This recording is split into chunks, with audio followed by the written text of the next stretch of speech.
recruiting. Well, I would like to call the meeting of the Children's Guild Public Charter School to order at 6:07 p.m. on February 28th.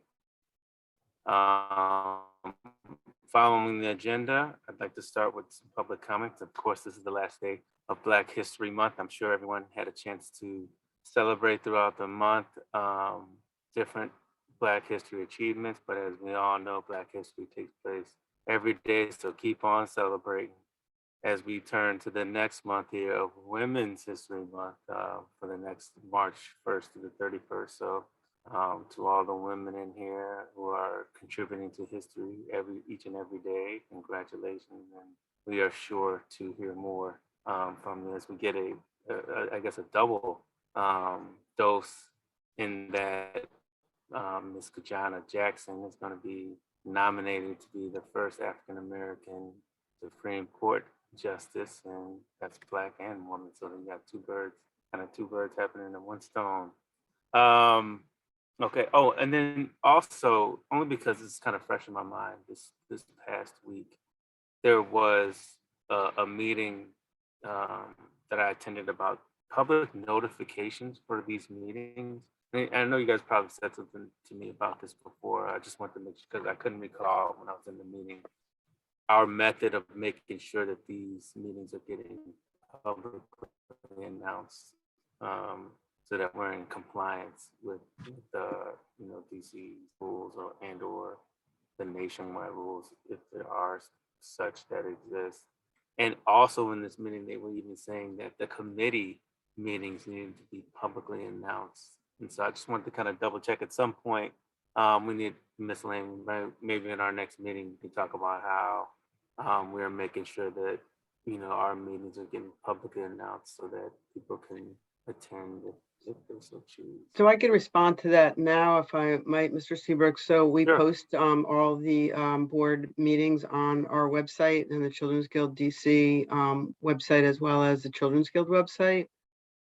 So if that meets the terms of the expectation, unless they were more explicit about what that public notification criteria looks like. Yeah, I think they were, but don't quote me on that. And I only say that because in this particular meeting, we spent a good 25 minutes talking about, all the different ways that these notifications need to be made.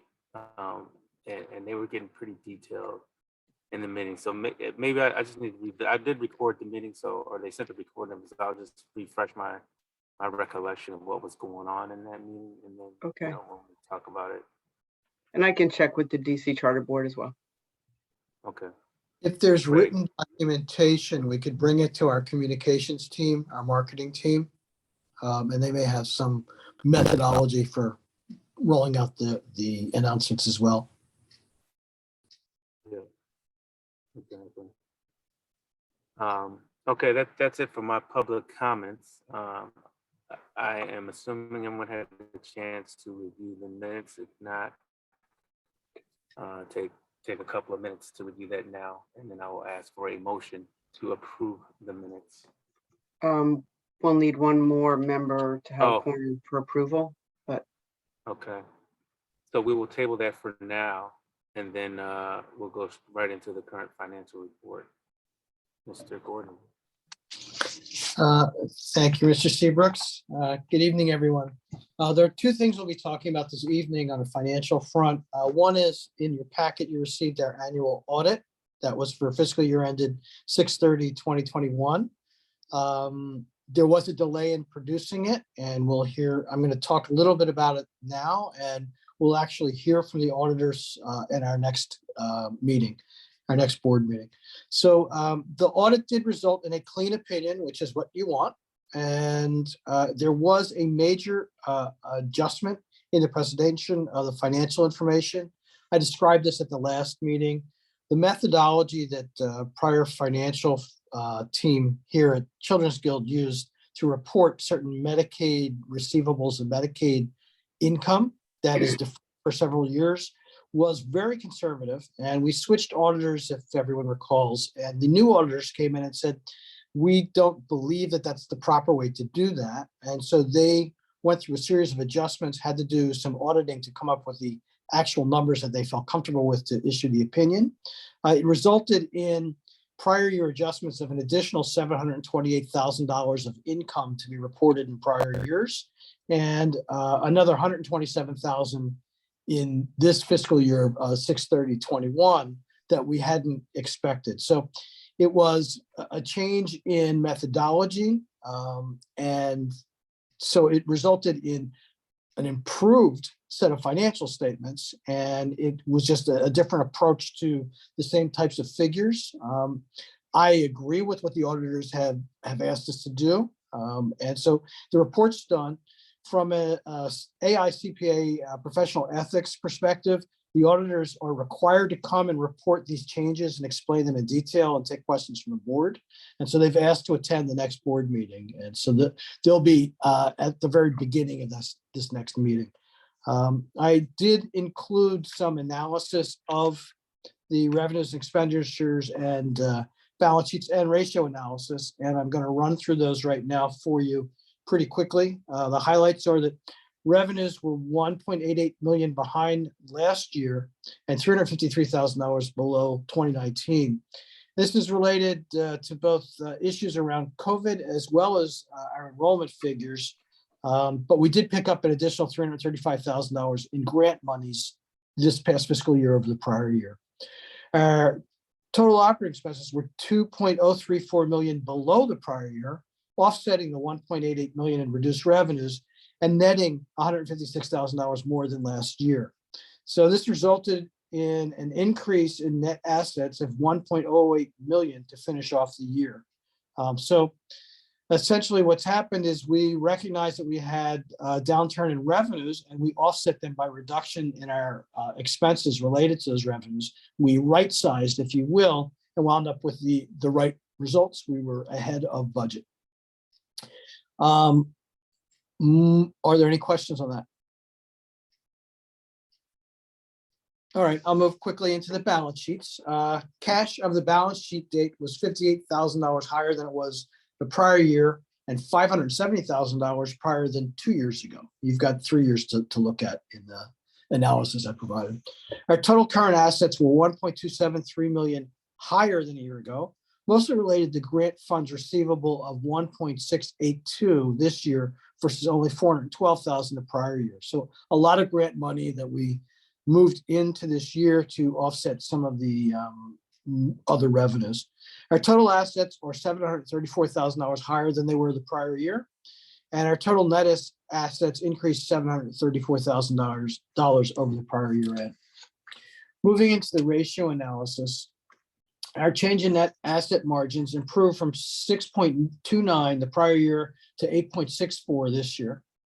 Our aggregated net margin declined over prior period reporting down to 6.49% from 11%, still well above any trouble signs or triggers from DC board. And again, these are 3-year averages, so they change from year to year. And when you combine the different years, you get different results. So it's to me not a really important ratio. However, it's something that DC monitors, so we monitor it. Days of cash on hand are up to 65 days from 53. So this is a good trend. Our cash flow from operations was 0.88% versus 0.9%. It's not a great trend, and DC requires a number above 0, but we are pretty close to 0. And I don't anticipate that being a problem with the DC board. They have the numbers. Our current ratio improved from 1.88 to 3.78. And this is due to the increase in current assets, and it's a positive trend. Our debt ratio improved from 0.75 to 0.64, which is moving in the right direction, and it's still within the desired range. Our primary reserve ratio increased from 0.152 to 0.307, almost double, and we just needed to be above 0.25, so we are moving in the right direction and hovering in the right direction. Our program service expense ratio was no change from period to period, still pretty good at 86%. Our defensive ratio increased from 2.19 to 4.1 months of cash on hand. That's a really good trend. And our liquidity ratio increased from 0.47 to 0.84, almost double. Again, a really good trend. That is all the comments on the annual report from last June. If there are any questions, we can discuss that now. Otherwise, we'll move on to our January 31 for this year. I don't know why it says my hand is raised. Okay, with no questions, we'll move into January 31, which is the most recent financial reporting. Our revenues are $209,000 ahead of budget, but 1.17 behind last year. The 2022 budget was for 280 enrolled students. The count date, we were at 215. As of this morning, we're at 213. But we've offset some of the reduction in tuition revenue with $79,000 of additional food program grants that were unbudgeted. So again, we're moving to use grants and accelerate grants to offset losses in budgeted revenue. Our personnel costs are $7,000 below budget and it's $170,000 below prior year to date. Our total operating expenses are $112,000 below budget and $97,000 below prior year to date. Our fundraising and grants are running $245,000 ahead of budget and $899,000 ahead of prior year to date. Our change in total net assets, or our net income, is running $573,000 above budget, showing $6K behind last year. And this is all because of corrective actions taken by our staff in November to address the shortfall on enrollment. Again, they've had the desired results. We've offset reduced revenue with reduced costs. We've right-sized the ship. Highlights of the balance sheet: cash on the balance sheet was $140,000 higher than it was a year ago at this time. And our cash balance at this morning was $3.828 million. Our total current assets are $1.08 million higher than a year ago, mostly related to grant funds receivable. Again, the acceleration of those grants. Total assets are $983,000 higher than a year ago. Our intercompany payables are $303,000, and this was $0 a year ago. And our total net assets has increased $1.73 million over a year ago at this time. There are no questions on the actual financial statements. I will run through the ratio analysis for everyone. I actually do have one question. I don't know if this is part of the area you just covered, but I did hear fundraising. And I wanted to know, if you have this available, what is the percentage of board member participation in that fundraising? I do not know. I would say that it's minimal because it's something I would have known, because part of my responsibilities at Children's Guild is working on fundraising and mission advancement. And I don't really recall any contributions from board members. It's a great question, and it's something that we should press on. Participation from the board telegraphs to other people we ask for donations that we're all investing, so should you, and we believe in this cause. So I'd be thrilled to sit down with you and work on methods to encourage the board and get this kind of fundraising started for the organization. Let's schedule something if we can. All right, I'm going to move on to the ratio analysis. Our change in net assets margin has declined greatly over a year ago. This is due to the additional year-to-date operating losses of $1.036 million this year versus $131,000 last year to date. Unfortunately, we've fallen below the -5% trigger number, and we're watching the right-sized operating expense changes since November to compensate for this and bring us back in line before fiscal year end. We believe we've taken all the corrective actions necessary, but again, we're monitoring it on a monthly basis, and we can already see results of lower costs because of how we right-sized everything. It's just a matter of timing and catching up. Our aggregated net margin declined over the prior period reporting. It's now down to negative 10% above the trigger of negative 5%. But remember, again, this is a moving 3-year average. The numbers will look different next month, again, because it's year-to-date stuff. Our days on cash on hand, oddly enough, is up to 306 days, which is a good trend. So I just told you how we were losing money, but we've got more cash than we expected. Our cash flow from operations is only at negative 16.7%. This is an improvement over the last reporting period of negative 22.5%. It's below zero, which isn't good. But again, as the November changes that we made start to take effect, this should correct itself. Our current ratio has improved from 4.07 to 6.02 versus the prior year. This is due an increase in the current assets and is a positive trend. Our debt ratio has improved from 0.64 to 0.71. We're moving in the right direction. Our primary reserve ratio has increased from 0.309 to 0.617, almost double, while we needed to be above 0.25, and we are well above that. Our program service expense ratio has been no change from our prior year to date to this prior year to date at 91%. Our defensive ratio increased from 6.07 to 7.63 months on hand, which is a good trend. And our liquidity ratio increased from 0.69 to 0.96. Again, a really good trend. That's the end of the ratio analysis report for year-to-date financials. Again, we made some really tough decisions in October and November and executed them swiftly, and they are having an effect, a positive effect on the bottom line for the organization. Are there any other questions on the financial report? All right, thank you for this evening. Thanks, Charlie. And I know you're getting ready to go out of town for a wedding, so no need to keep Charlie if there aren't any questions.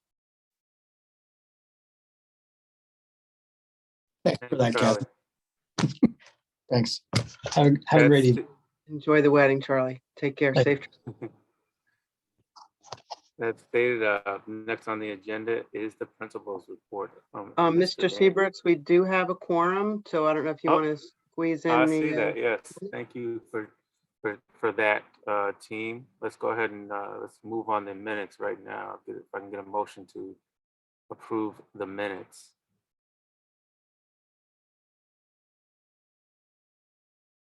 Anyone give me a motion to approve the minutes, please? This is Yolanda. I give the motion to approve. Thank you. Can I have a second? This is Second. Thank you. All right. Everyone has had a chance to review the minutes. Are there any questions, concerns? All right. I'd like to, all those in favor of approving the minutes, say aye. Aye. Or raise Aye. your hand. Aye. All those opposed? All right, that's stated. No opposition. The minutes have been approved. And now we can go to the principal's report. Mr. Daniels, thank you. Well, thank you again for everyone's presence. We will go through our normal rotation of the report with Mr. Medley starting us off, on to Ms. Johnson, Ms. Carter, Dr. Jackson, and then I will close out. So Mr. Medley, you have the floor. Good evening, everyone. I'm going to start with our school culture. In January, we celebrated Dr. Martin Luther King's birthday, and students in grades 3 and 4 had to write a "I Have a Dream" speech, and we gave out prizes to first, second, and third place winners. In February, as Mr. Seabrooks indicated, we celebrated Black History Month, but as he alluded, it's every day for us.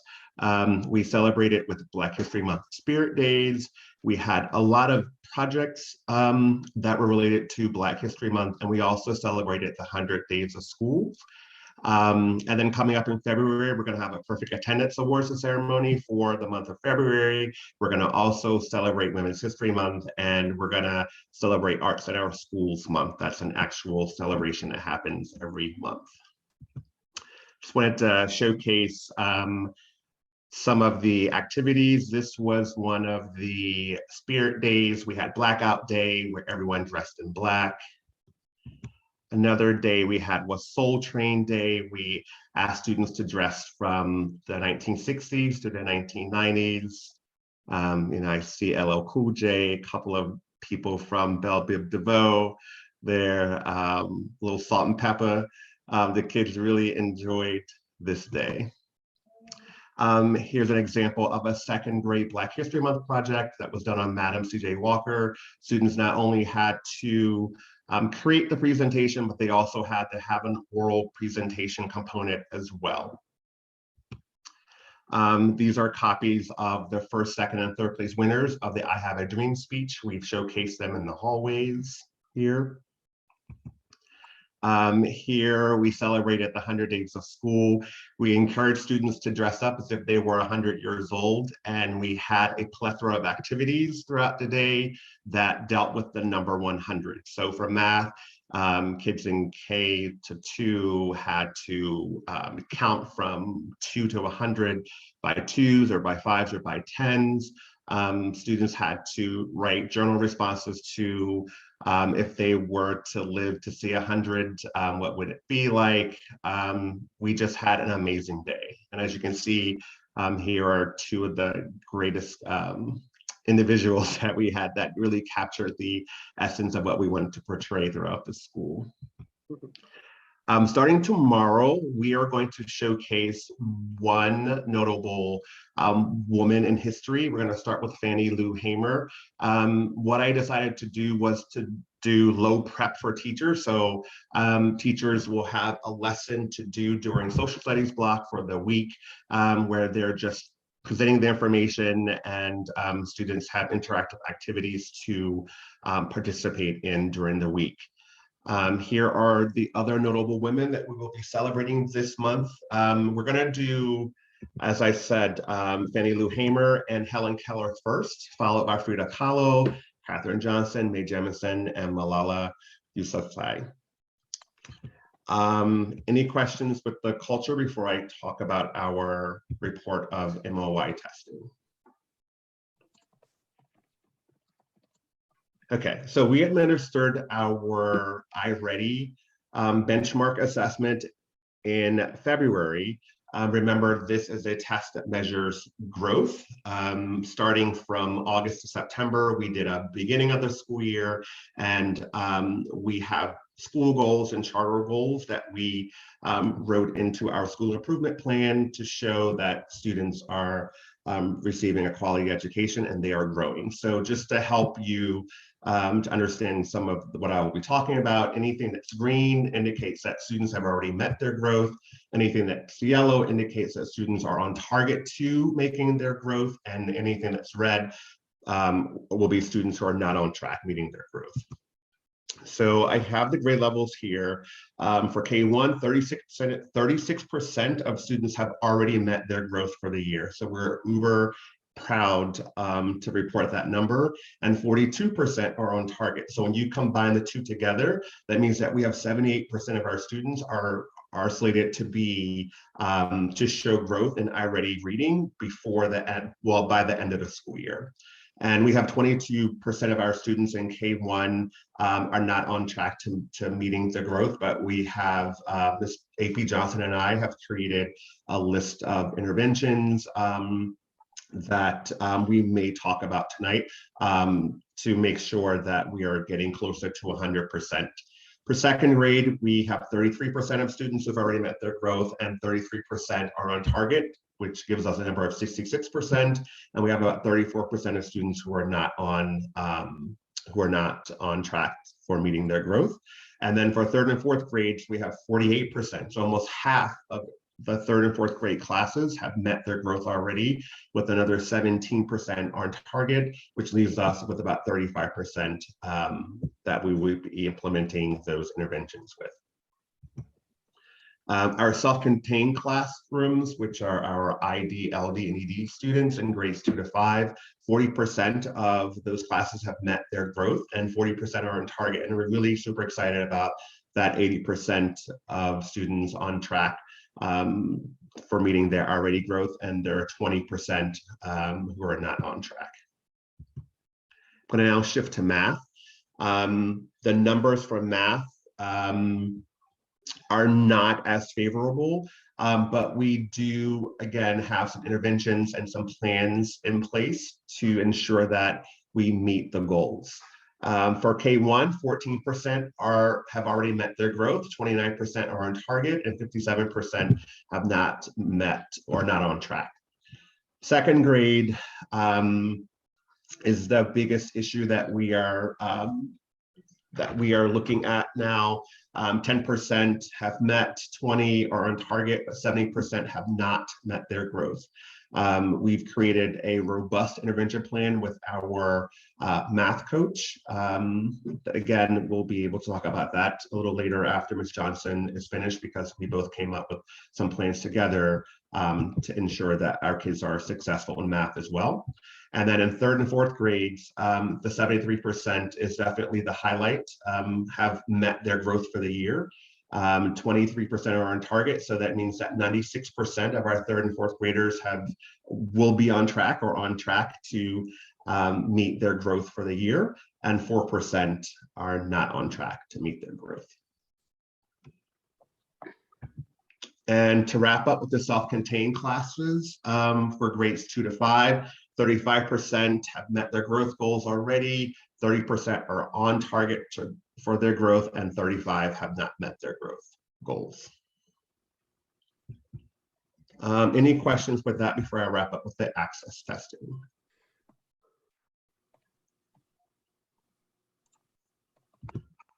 Okay, so we are administering the access test to 5 students who were identified.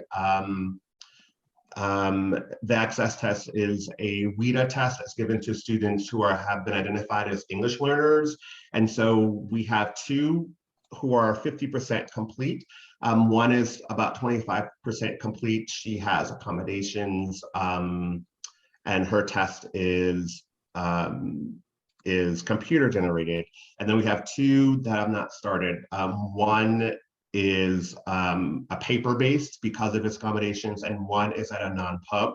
I will be in contact with that principal there to schedule a time to go over and to administer that test. And if you're not familiar with the access test, it's a test that measures reading, speaking, reading, and listening and writing. So all of those skills are measured, and the students get a score report in April from numbers 1 to 5, with 1 students needing the most support. 4 students who are levels 4 and 5 are typically monitored or exit out of our EL program. And that's it for elementary school. Any questions before I turn it over to AP Johnson?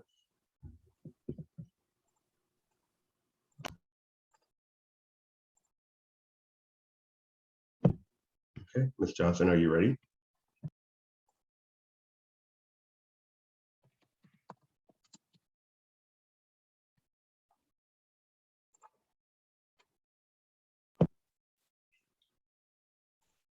Okay, sounds like she's having some connectivity issues, so I will continue with middle school, and hopefully she'll be able to jump in.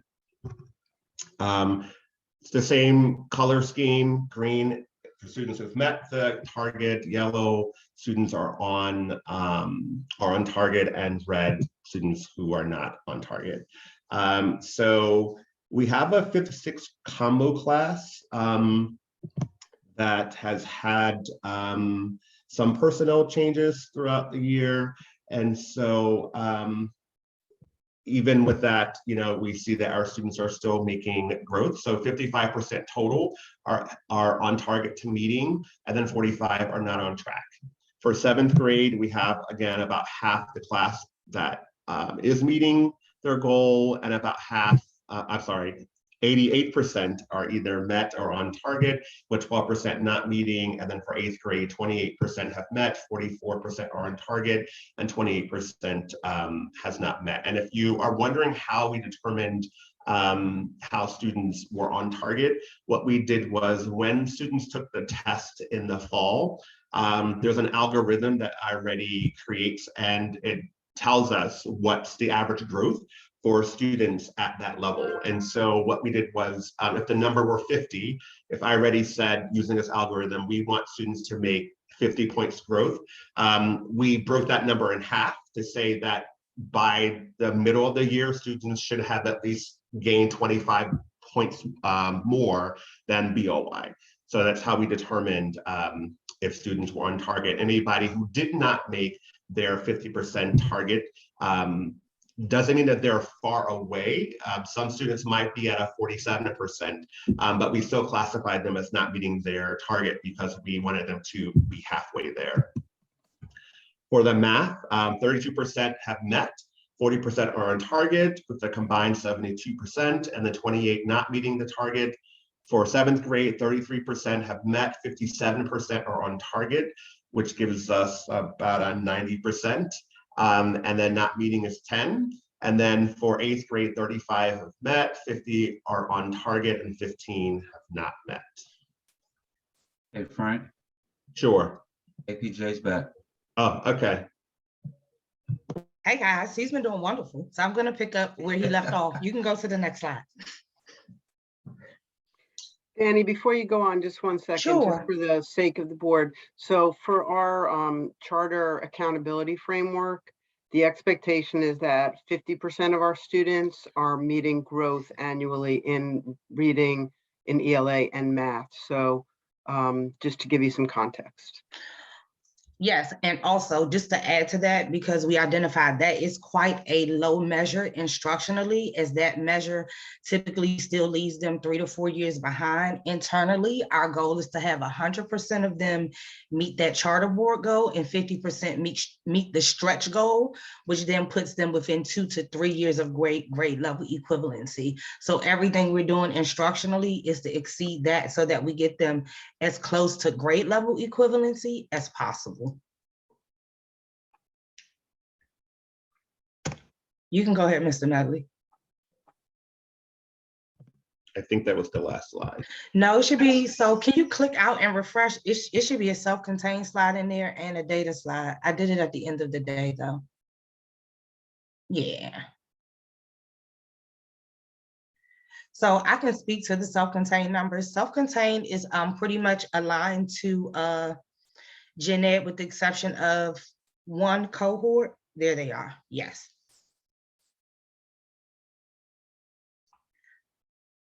So when we look at, can you go back one? Reading is first. There we go. Okay, so reading, and I grouped them instructionally by how they go. So you have the math and reading teachers data grouped together, because that's how we look at them as a cohort. So Mr. Johnson's class is on target. He has 85% on target, 5% not met. And the difference in his percentage is he has a few children on virtual who did not participate. So I didn't want that to count against his actual growth. Mr. Road and Mr. Jeffries are the standout right now in self-contained for both ELA and math, with about 90% of their children on track in both. And Ms. Council and Ms. Lyon is where we have to do the strategic intervention, as they are right now, have 35% of their children in both cohorts off track to meeting their goal. So we're addressing that in a number of ways with them, especially filling the gap of Ms. Lyon. You can go ahead to math. All right, so as you can see, Mr. Johnson's math data is about a line. That student did participate in the math test, so he is included in this math matrix. He just was unable to complete the reading test. Mr. Jeffries and Mr. Rhodes' data is aligned, and we still see that large issue in Ms. Council's and Ms. Lyons' cohort with math as well. So we're just attacking that strategically, but we are on target across the building to meet that charter board goal.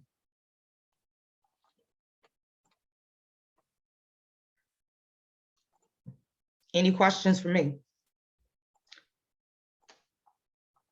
Yeah, so with the Lion class, Council on Lion class, is that a larger class or is that, what are some of the challenges that you're seeing there?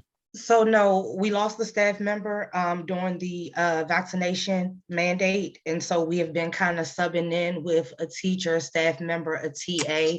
And the groups are very different instructionally. And so we have one teacher teaching both groups ELA, another teacher teaching both groups math, and the groups have very different needs. So it's just been a little bit of a challenge to meet all of their needs at the pace which we need them to grow with a short staff.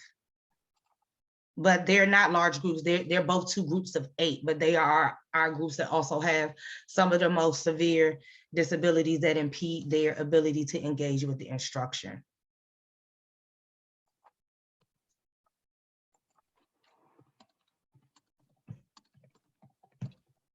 Any other questions, just in general? And one thing I would just like to add, because I got kicked out of Zoom, that is on our culture slide. The only difference from what we did culturally to the elementary school, thank you, Mr. Medley, go back one more, there we go.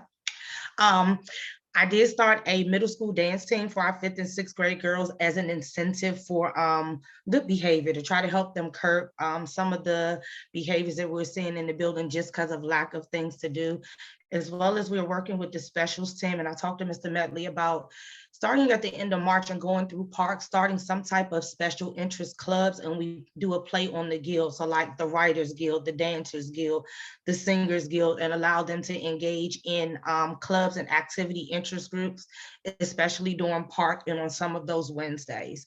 And so we're looking at ways to do that, to get student buy-in as we go into re-enrollment season, give them something to look forward to, because as we know, our children influence the decisions of their parents. So not only to curb the behaviors, but to give them some more things to buy into, to be a part of the school culturally. That's it. Everything else was aligned.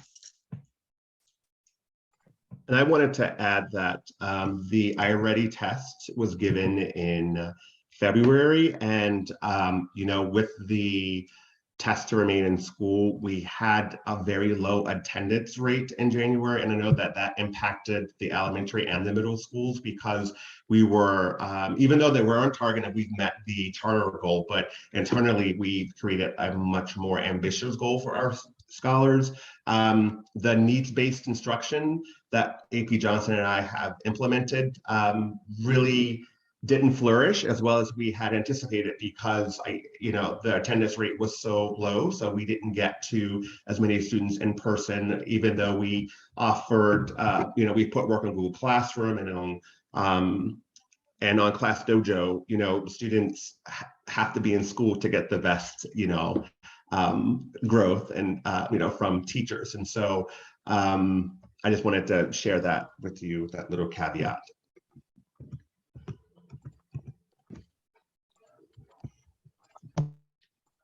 Thank you, Mr. Medley. Ms. Carter, you down there? I'm here. All right, guys. So good evening. So currently we have 214 students. We gained a student just in the past couple of weeks in our 4th grade autistic class. And so all of our numbers stayed the same except for our 4th grade. Those were adjusted by 1. You can go to the next slide. Also, as Mr. Medley spoke, we did have a hit in attendance in January. It was at 58.22%. Again, we were coming off the break. We had our issues with COVID. And then when we re-entered the building, we had that mandate of the students returning with a negative test. So it was the process of getting our students to be able to be tested, their parents uploading that. So that was in a delay in a sense of our attendance for January. You see back in February, we are ending the month with 76.55%. Well, we ended up having to do, and thank you, Ms. Carter, in January, because there were so many different mixed messages that were coming across, whether it was through DCPS or whether it was OSCE, around how it is that, students were allowed to come back to school.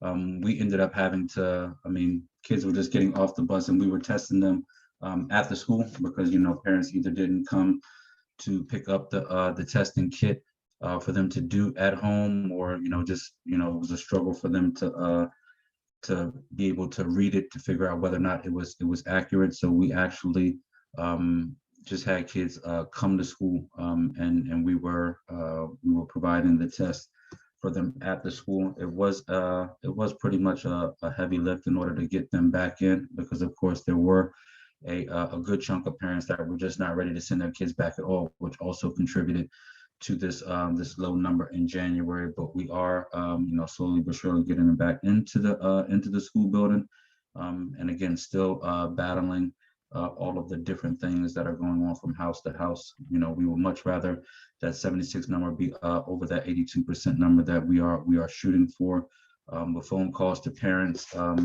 rectifying some of the attendance codes based on documentation that parents are sending us now, to really rectify truancy and attendance issues that we have.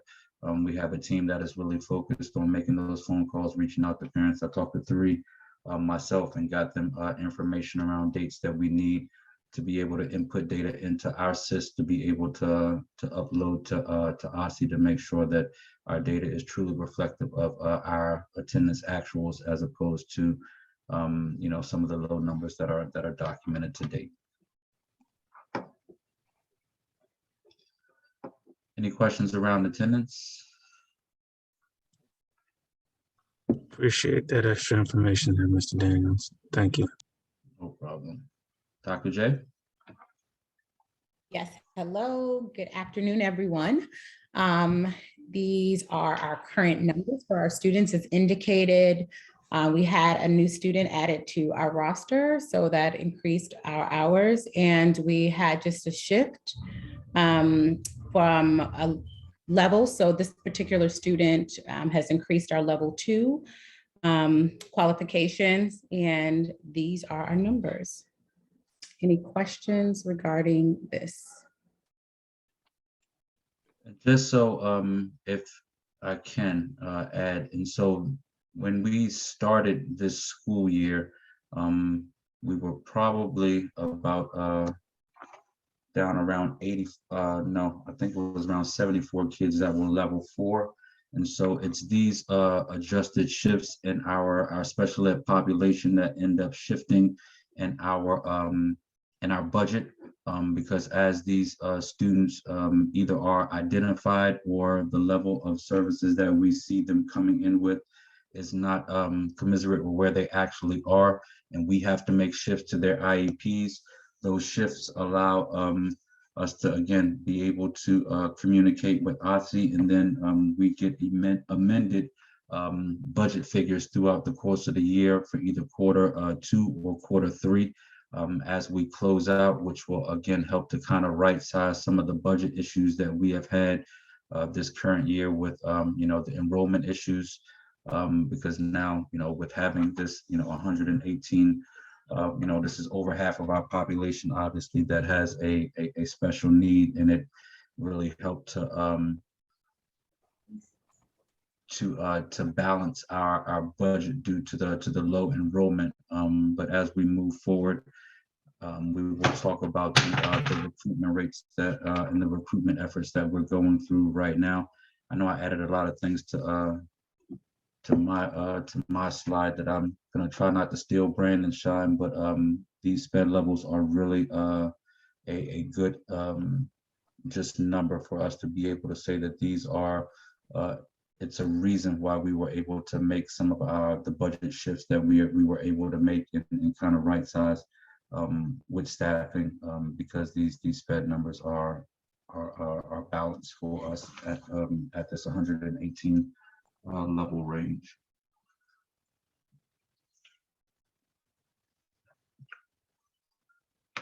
Next slide.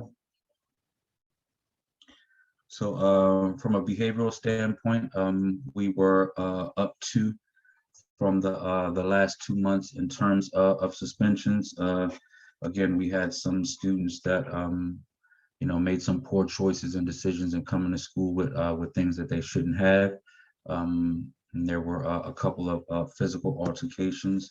But again, once these are not nearly as high as the numbers as that we've had in the past.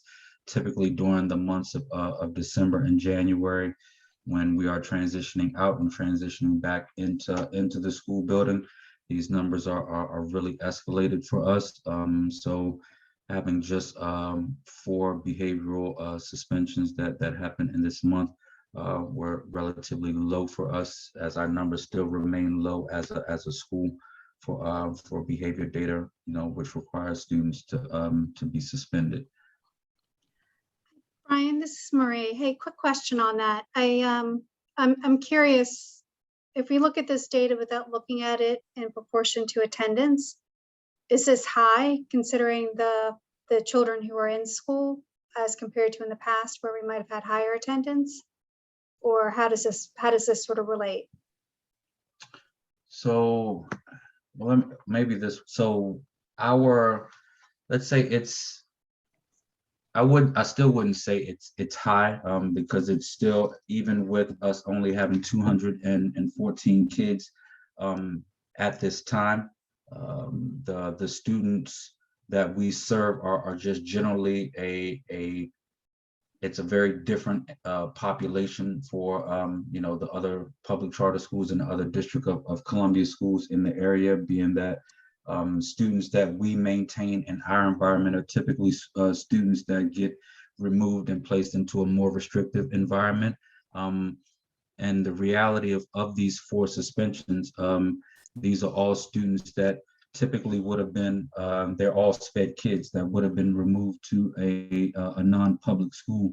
And we're doing our best to retain them in the least restrictive environment. So again, none of our numbers are, completely at 0 for our general education population. And these 4 students are students that, again, we've maintained in our school building, and made sure that we've, just kind of done our due diligence to figure out what's in the best interest of the student, and to keep them in, our school building, as opposed to referring them out to another program. So I would much rather this number to be lower, but again, keeping them in the building and figuring out what we can do to manage them as a part of our school.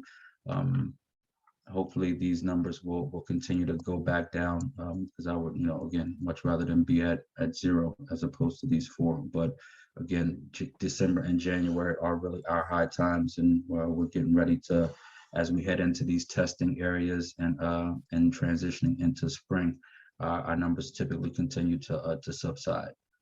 Brian, I was just looking for like last year and the year before's data. I'm not pulling it up. Frankie, do you have access to the 2021 and 1920 discipline data?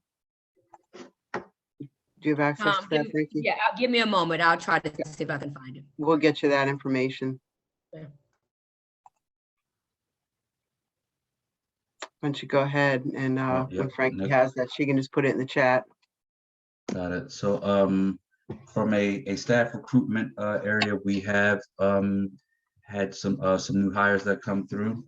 We lost both of our occupational therapists at the beginning of the school year, and we are now back fully staffed in that area. We lost really 2 special education teachers, one to the COVID vaccination, and another that just made a decision to move on based on her living far away from the school. And so we have since replaced one of those teachers. We have also hired 2 teaching assistants and 2 therapeutic behavioral aides. The behavioral aides that we were down 5. We have 2 that we have hired. We also have 2 that are temps in the building. So we are only 1 TBA shy of where we should be from a staffing model right now. And what we're doing from a staffing and a recruitment effort, Kathy and the organization have really done a good job of recruiting and putting out information to get us more applicants at all positions. So we have a ton of staff that are, or a ton of people that are looking to join our staff, whether it be for TVAs, teachers, teaching assistants, all the way up to my position. So we're getting qualified candidates that are looking right now. What we're looking to do in an effort to really solidify our staffing for the upcoming school year is to really start now, as opposed to waiting to the end of the school year in the summer, where many teachers and many people in the school systems have already kind of made their decision, because they start, most school systems start hiring really hard in the spring. So we have a slew of candidates that we are looking to put in front of this team to make sure that we can fill any of the positions that we know are coming available due to transition of our current staff, or just making sure that we have a good set of resumes to pull from if we needed to shift on the dime because of any shifts that may happen. So we are in a really good place right now, and HR has, the recruitment team has really put some things in place for us to make some good hires for the upcoming school year.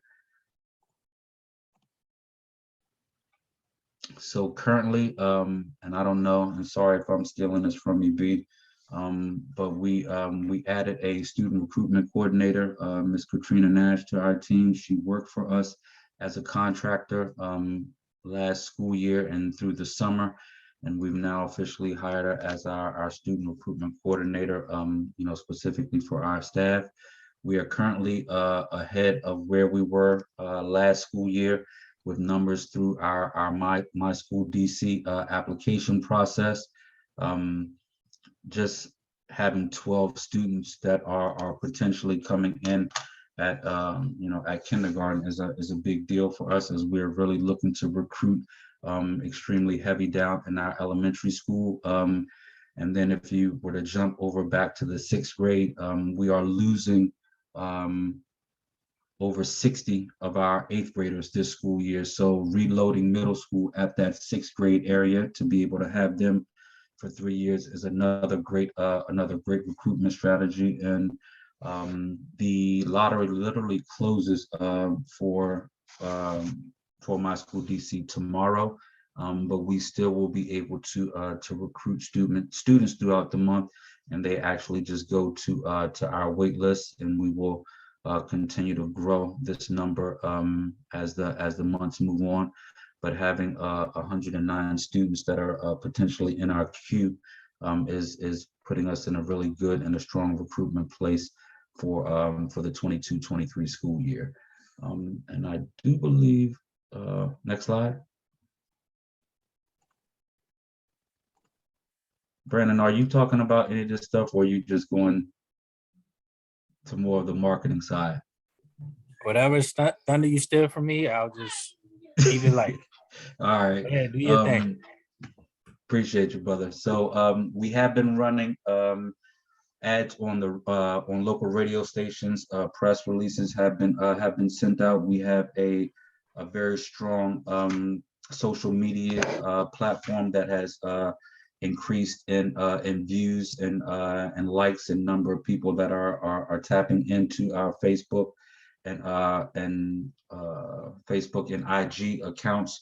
We have just created a TikTok team on campus, where staff members of ours will be working directly with our social media liaison to really get that started, to again recruit more to the student demographic, as our kids really do hold a big stake in where it is that they choose to go to school.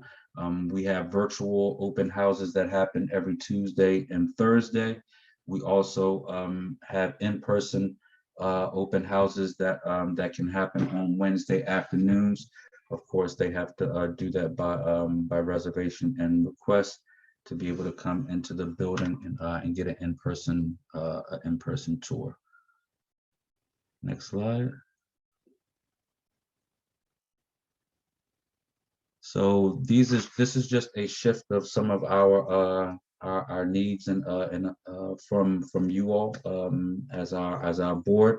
As we are going into more of the springtime, we're gonna again need to have some more access. A lot of the things that we did end up collecting, was more long sleeve shirts and pants and things for the winter months. But as we go into these spring times, again, we're always going to need support from the areas of uniforms. Our food pantry was a big hit and utilized for many of our parents throughout these difficult months. So we're going to need to replenish that pantry to make sure that we can support some of the kids that are coming to school hungry and just need snacks to be able to take home in the afternoon. And we are definitely hitting a place where our hygiene items are running extremely low. So any support that we can get in any of these three areas will be absolutely beneficial to our students and really beneficial to our staff, because we know that hungry kids they struggle in classroom, and kids that don't feel clean or feel like they're their best tend to struggle inside of the setting as well. So any support that we can get from you all will be extremely beneficial, and I believe that is it for the school report.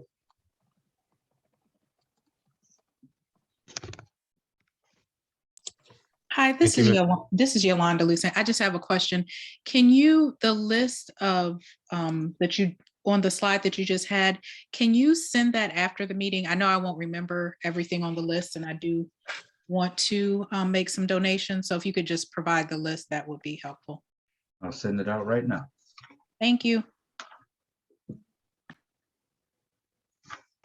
All right, thank you, Mr. Daniels, for that report.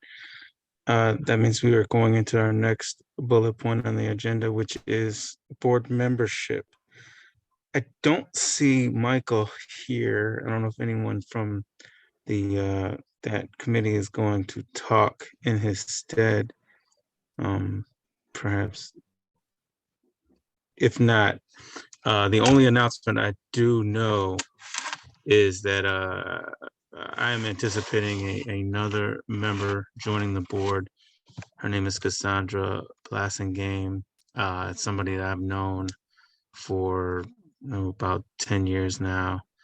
She's been in the education field for as long as I've known her, and she's expressed an interest in joining the board. I presented her to Michael and his team, and then me and Michael had a conversation about her interest in it, and it looks like we're going to move forward with that. So I would anticipate seeing her at the next board meeting, and then we try to figure out which committee she's going to be a part of.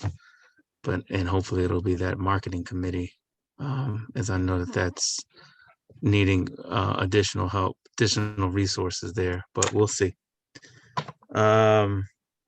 Also, just to let you guys know, the education board partners, we're going to be, I think we mentioned this previously, but we're going to be utilizing their services to try to help us get more board members onto the team here. This is something that Mr. Zimmerman was the previous board chair here, and he suggested that we use this group to try to gain more membership so that we can make sure that we're having quorums and the like for our future meetings. So I have not had a chance to talk with them yet. They did reach out to me. It's just been a crazy week for me last week. But I anticipate talking to them this week and figuring out what are the things that we can have them assist with in specificity. But other than that, I don't have anything else to report on board membership. Mr. Brooks, I've also talked to a couple of parents and staff, as there is another component that we need to fill for our parent representation and also our staff representation. So waiting to hear back from the couple of people that I have spoken to as well. Again, we just get that hesitancy for people that want to commit to certain times in the evening, but I have a couple that are I have on the hook, and hopefully they will join us too. So I will keep you abreast of that.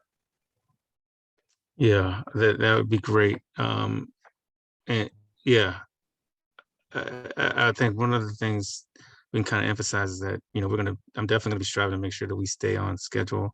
So these meetings won't be such a, a time burden for them if they're thinking that that might be part of the challenge of joining in. So just kind of emphasize that as well. That stated, the next agenda bullet point we're gonna be talking about is a facility update. I don't know if you went into that a little bit previously, Mr. Daniels, but if you can kind of reiterate. Yeah, so we had a bit of discussion in the past couple of meetings about our roof issue, and we've had several contractors come out to give us assessments of what the status of the roof is. And the last assessment that the organization decided to go with, didn't place us in a situation where we were placing any of our students or any of our staff at danger. So we're looking at, and there was actually a contractor that was at the building today doing a further assessment and some actual work on the roof to make any repairs that need to be done to make sure that there are no leaks. There's no portions of the roof that wouldn't be able to handle a load of a heavy snow or any standing water or anything of that nature. And what we're really just in the process of doing is trying to meet with or get the landlord to support in the cost of anything that would come about from this roof repair, so it wouldn't again really tap into our budget if it's something that he would be willing to take on as the building owner. I don't have anything new around facility or location. Kathy, you may be able to speak to that shortly, but we also have, in terms of the potential preschool partnership, we have not heard anything back from Apple Tree as of yet. And the group that I met with, ARE, the director of that program just emailed me today. Apparently she had been on vacation, so we are looking to set up a time potentially later on in this week to meet, or hopefully as early as next week, and we will be able to send out some information to you. The next meeting with that company will be specifically around how we will be able to have a dual housing setting and be able to accommodate their program as being a part of our building, who will be responsible for any renovations that would need to be done to the building to accommodate housing the preschool program at our school, what transportation would look like, what and how any management fee or any rent that would need to be paid for the program. So it's more around the particulars of how the partnership will be built out, and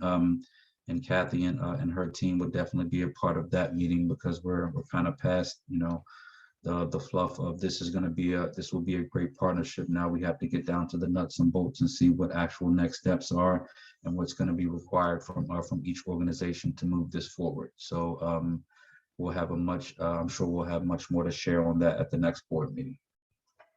Yeah, and given the dearth of available school properties, we weren't currently able to locate an appropriate facility. Additionally, we do have a 9-year lease in the current facility. So without the issue of the roof being a player in it, we would have to buy out the lease, which would add an additional expense. So we're not really in a position right now where we can, there's an available property, nor could we necessarily afford it. So at this point, we're going to really try to go all hands on deck to get our enrollment up, to get our budget up, and then continue to look for alternate properties and see if we might be able to find a more appropriate facility moving forward. But right now, all our attention is building up our student body to ensure we have a viable program moving forward. Certainly addressing the roof issue and continuing our search for more appropriate facilities in a in a location that's more conducive to a neighborhood's kind of school setting. Ms. Lane, is one of the I guess opportunities, if we do find another facility, are we in a position where, or will we need to be in a position where we need to sublease our current location to somebody, to another school to kind of offset that? Have we explored that option? I guess is what I'm. We haven't yet. It certainly would be an option, and moving, engaging in a partnership with the preschool would be a first step, to doing that. The size of our building and the fact that it has a second floor may be a barrier to that. Honestly, I think it would be a hard sublet to another school because of the location of the school.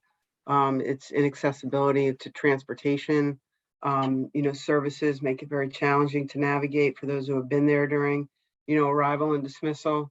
But, on a positive note, there is a new infant and child family wellness center that's going to be opening at the foot of the street, which could be a potential opportunity in that, we'd have young mothers and their young children attending the center.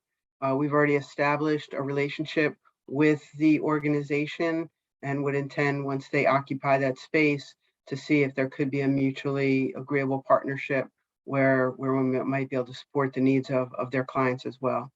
But right now, I think our energy is best put into, marketing the school, active admissions, recruitment activities in the community, and building up our enrollment and partnering with the preschool to bolster, our enrollment and offset our current lease agreement.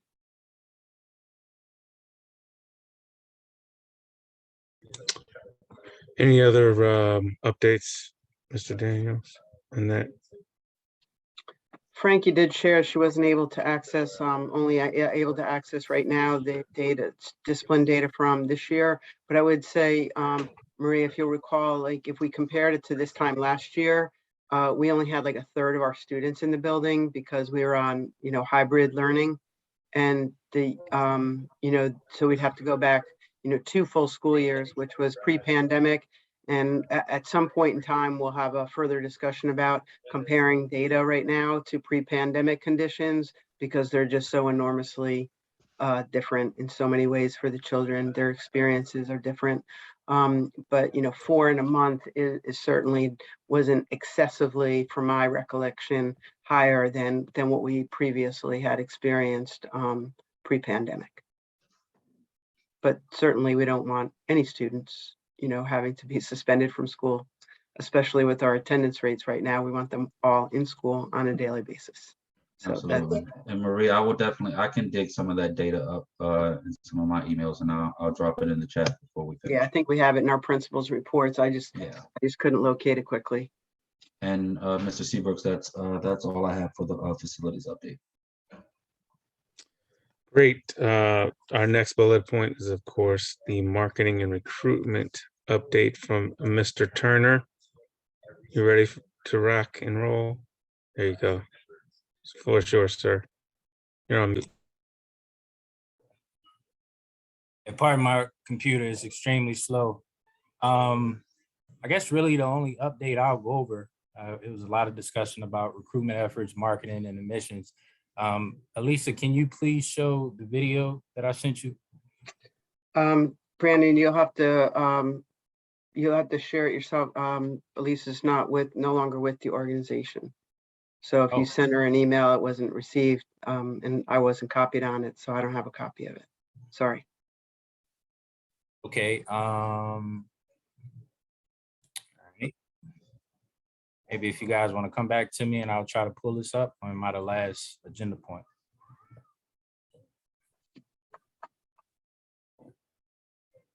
Okay, we will go to the committee reports then before we come back to Mr. Turner. Governance Committee. Mr. Wong, are you gonna represent for the Governance Committee? Not a problem. So I my apologies in advance. I had recent surgery, so I haven't been able to connect with Michael. So I will be reaching out to him. I know there were a few things that we wanted to discuss, so I'll schedule something with him, and Marie and I will plug in if we can and kind of take it from there. But you know, it's been kind of hectic on our end, so we haven't been able to meet as of recently. Understood. Michael did mention that when we had our phone conversation. All right, so then we will go to Miss Lucine. There Yes. she is. Yes, I am here and I have lots of notes. I was, thank you, Mr. Turner. He connected me with Lisa Ross and Carrie Schultz on the marketing team. And I was able to have a meeting with them, very productive meeting actually. And they do have some things that will be helpful for them, things asked for the board. So one of the things that they said would be helpful is if board members were able to use social media to share information about the school that's already been shared or to help promote information about the school. And they are working on telling more impactful stories, having more grassroots efforts on how to fill the gap for maybe some of the populations that they haven't been connecting with yet. So also building relationships with pediatrician offices. And another ask from them that they thought would be helpful is having board members be interviewed. So any board members being interviewed about why you're on the board, and they would provide directed questions ahead of time, but they thought that that would be helpful if any board members are willing to be interviewed about their work and while they're on the board. And also board members sharing ideas on hot topics or emerging topics in their specific career fields and how they are related to the Children's Guild. That is all information that will be helpful for them in their marketing efforts. And the last thing I had on my list was advocating for clean, shareable data. And I think they may be working on or maybe thinking it will be helpful to have a better data system that helps them capture more up-to-date data on different populations that they're reaching out to, so that when they are reaching out, they do have the most current and emerging information when they're trying to connect with families. So I think we are on the books to meet periodically just so that I can connect with them and the board can provide as much support as possible.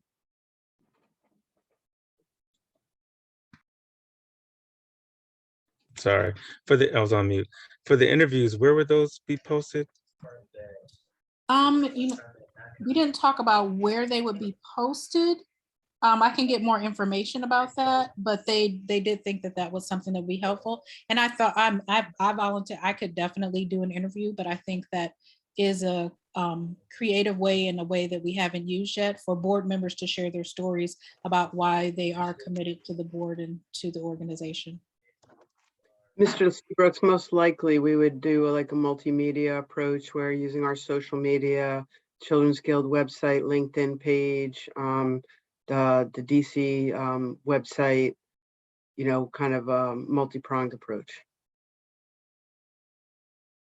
I think it's a great idea, Ms. Lucine. Thank you so much for your follow-up on that. Oh, you're welcome. Thank you. I would agree with that as well. And I see Miss Thomas, she was here earlier. No, she must have She had to dropped off. drop off. She left me a note for the PAC members to look out for an email from her for a Google meeting she's going to set up. Okay. Excellent, excellent. Guess we can go back to Mr. Turner. Are you ready to rock and roll?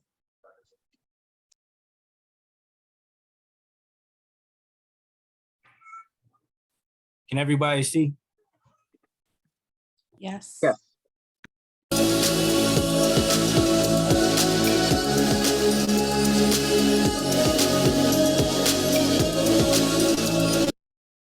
So that's just some behind the scenes action of a recent shoot that we did with the Towson player, Terry Nolan. Towson is getting ready to hopefully go to the tournament next month. But we did a dribbling tutorial. So really the goal is to use sports, art, music, things that we know that kids are interested in as a tool to engage with them. We'll be able to directly send this information to people that we're trying to actively recruit, and we'll be able to track like their activity once we send it out. So for example, we send out a blast saying, hey, we got a new basketball tutorial, and we'll be able to track who's downloading it. And from there, like for example, if we have this video and a lot of downloads, then the next phase will have him come in to speak to the participants. We're starting to look at swag different. So it may be like basketballs that we're handing out with the school logo on it. With all of these, what we consider to be influencers, they're doing drops, saying, hey, my name is Terry Nolan. Make sure you check out the dribbling tutorial, and also make sure you get registered. So we're having those conversations in the videos. So really just taking a different approach from a recruitment standpoint to, we're utilizing this virtual space as well as the on the ground recruitment efforts to be creative in our reach and our efforts to reach kids and really meeting them where they're at. And using these different things to create more content for the schools so we can get it out on social media that's going to generate awareness, but also that direct-to-consumer marketing that we're so heavily focused on this year to make sure that we're continuing to attract families. Outside of that, a lot of things have been discussed tonight. One thing I'll add is I'm excited about the applications that we're getting this year. We are ahead of what we were last year. Right now it's 109. Last year at this time it was 89. So we're ahead there, but also we're more I would say accurate on our recruitment and our marketing efforts this year. Like we're talking about our school and who we are and really what to expect when you come to our school. So that information is up on the front end.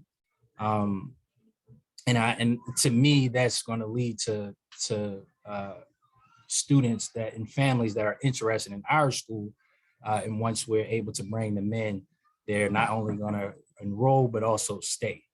So the lottery is up this month, and next month we have those post-lottery applications, and those families are definitely interested in us. So we're gearing up for registration and getting ready to bring those families in to increase those numbers. Any questions? I actually just have one quick question, and I think I've talked about this before, so I apologize for asking this again if I haven't been clear. But like for these efforts that you're, when you're creating these videos and things like that, how can members of the board view these things? Because I think you said you already posted this or it already went out.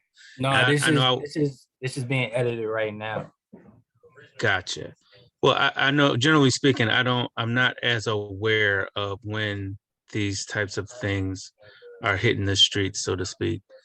And I would like to be more aware of those types of things. How can we ensure that everybody on the board kind of is up to date on this before meetings, if that's the case?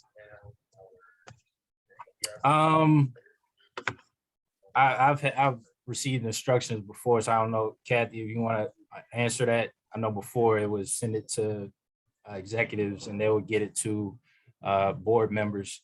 And I'm also meeting with marketing tomorrow to discuss the entire rollout for the videos in general.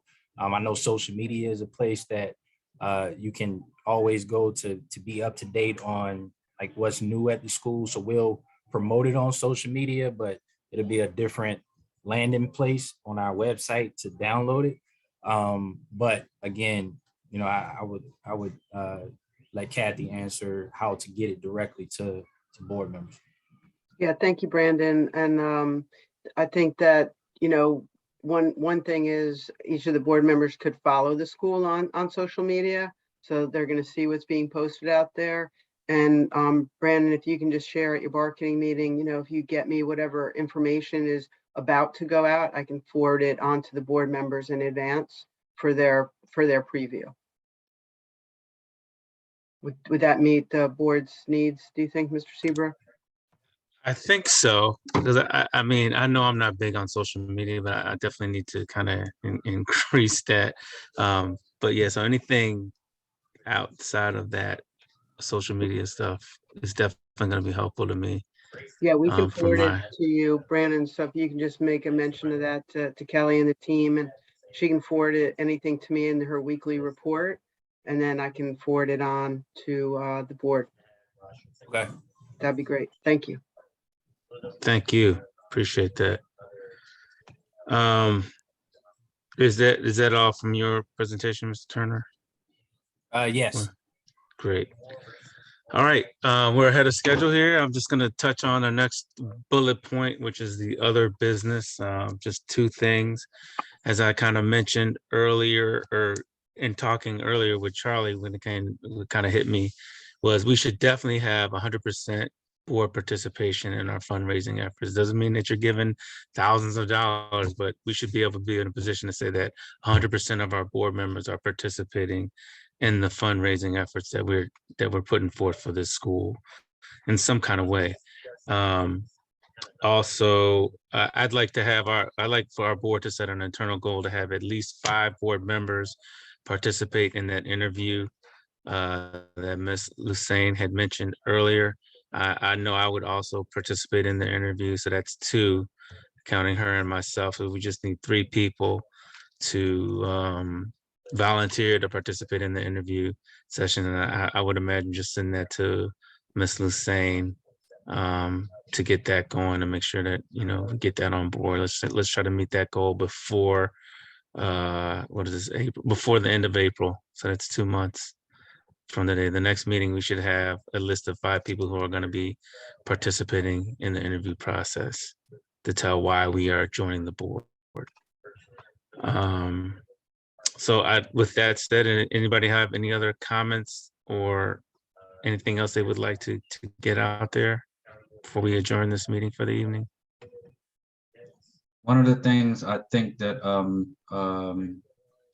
when I sit down with my team this week, we can do again a better job of making sure that we get you information about upcoming events, because we would love to have you come by the school and visit and participate in some of the things that are happening.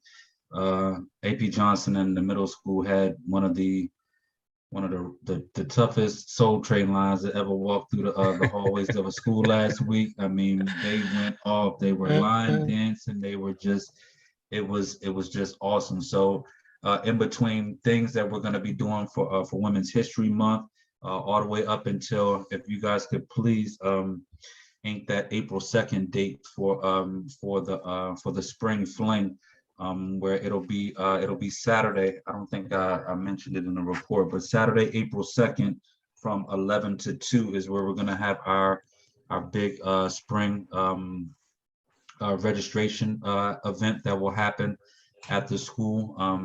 And so that would also be a place where the board donations and things of that nature will become, will be directly beneficial to us being able to get parents to come out, to the school and participate and register their kids early.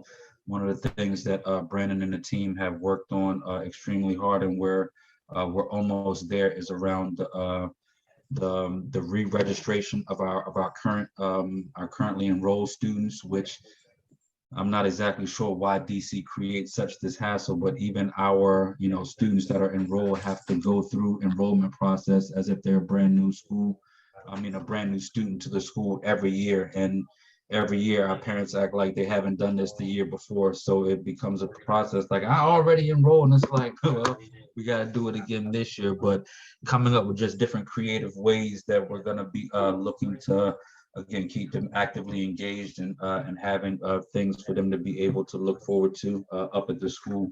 Again, is really trying to get us back to a sense of normalcy as a school, and again, to promote that that we're still here and that we're doing the best that we can to provide that safe environment for their their children all the way across town, even though they still live in Ward 7 and Ward 8. We have to show them, that our school is better than those schools that are in their districts, and we're still the best alternative for their kids and their learning. So we'll Hey, definitely send that Brian, out to them. just to jump in real quick, I'm glad you said something. So we look good for the Uber, not Uber. Yeah, Uber code. Sure. Dang it. That's not food, right? No, Yeah. Wait. no, you're right. Brandon had Oh, a they great got Uber idea. and Uber Eats. Okay, all right. Right. So yeah, we're good with the Uber code. So basically, families will be able to tell the Uber driver a code, and they'll take them from their location to the school, and it'll be charged to our account. And like Brian had mentioned, we have to look at our families and look at some of their challenges and find solutions. So when we have events like Spring Fling, which is designed for re-registration, like that's our target. It's on a Saturday, bus routes are different. Families have issues with transportation. So this year we'll be adding that to our, what we're doing. And like we're using that to drive numbers to get families there to attend, both new and return. On that re-enrollment issue challenge, I'm assuming that it's not something that we can keep a record of, where we're just sending them something to say, hey, this is the same information you just filled out last year. All we need you to do is sign this or whatever.